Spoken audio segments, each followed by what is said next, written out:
নমস্কার, আজকে আমরা WBSSC গ্রুপ সি এবং ডির কাট অফ সম্পর্কে আলোচনা করব। প্রথমে আমরা WBSSC গ্রুপ সির কাট অফ সম্পর্কে আলোচনা করব। একজন ক্যান্ডিডেটকে ইন্টারভিউতে ডাক পেতে গেলে মিনিমাম কত নাম্বার পেতে হবে।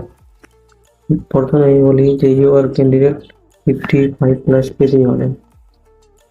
ওবিসি এ এবং বি ক্যান্ডিডেটকে 54 প্লাস পেতে হবে। এসসি ক্যান্ডিডেটকে 52 প্লাস পেতেই হবে এবং এসটি ক্যান্ডিডেটকে 50 প্লাস পেতেই হবে। পিএইচ এবং আদার্স ক্যান্ডিডেট 45 প্লাস পেতেই হবে এবং এই কাট অফ হচ্ছে আউট অফ 60।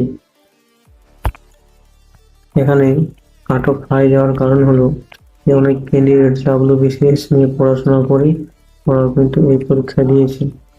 দ্বিতীয়ত হচ্ছে সময় অনেক বেশি ছিল এবং তৃতীয়ত হচ্ছে রাজ্যে সেরকম চাকরির পরীক্ষা নেই, তাই সবাই পড়াশোনা করছে, সবাই চাইছে যাতে একটা চাকরি পাক, এই জন্য সবাই পড়াশোনা করছে। আর এর নিচে কাট অফ দেওয়া সম্ভবই নেই। তাই যারা যারা এই নাম্বার পেয়েছো ইন্টারভিউর জন্য প্রিপারেশন নিতে পারো। এগুলো সেফ ক্যাটাগরির মধ্যে বলা যেতে পারে। এবার আমরা আলোচনা করবো WBSSC কাট অফ নিয়ে। একজন ক্যান্ডিডেটকে ইন্টারভিউতে ডাক পেতে গেলে মিনিমাম কত নাম্বার পেতে হবে। প্রথমে UR candidate 37 plus, OBC A and B 36 plus, SC candidate 35 plus, ST candidate 34 plus এবং পিএইচ এবং আদার্স ক্যান্ডিডেট 28 প্লাস এবং এই কাট অফটি হচ্ছে আউট অফ 40। এর নিচে কাট অফ যাওয়ার সম্ভবই নেই, তার কারণ সময় প্রচুর।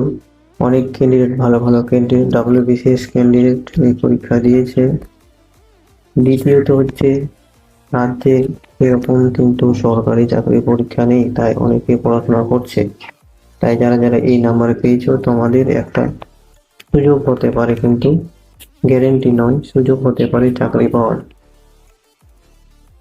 এই নাম্বার যারা যারা পেয়েছো তাহলে ইন্টারভিউর জন্য ডাক পেতে পারো।